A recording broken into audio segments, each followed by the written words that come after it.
Kalau ada sotong dalam peti tapi tak tahu nak masak apa, jom kita buat sotong sambal telur pecah. Simple je. Mula-mula kita kisar halus bawang merah dan bawang putih. Jangan lupa tambahkan sedikit air. Kang tak bergerak pula blender kita.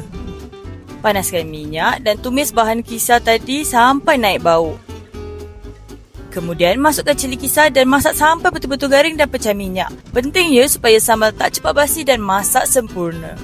Kemudian masukkan air asam jawa dan kacau perlahan. Air asam jawa ni boleh adjust ikut cita rasa anda. Kalau suka masam, lebihkan. Kemudian masukkan sotong dan gaul rata. Sotong tu pun jangan masak lama sangat tau, nanti liat. Kacau-kacau hingga sotong bergaul rata dengan sambal kita. Bila sotong dah masak, boleh masukkan garam, gula dan serbuk perasa. Boleh adjust ikut cita rasa anda. Masukkan telur dan kacau perlahan-lahan macam nak buat scramble egg tu.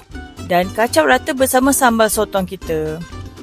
Sedap betul bau dia masa ni, tak sabar rasa nak makan. Akhir sekali, masukkan bawang besar yang telah kita potong bulat. Bawang ni dia akan bagi rasa manis dalam hidangan kita. Dah siap sotong sambal pecah telur kita, taburkan daun bawang sebagai hiasan. Sangat sedap dan confirm licin sepinggan. Selamat mencuba, ingat makan, ingat rasa.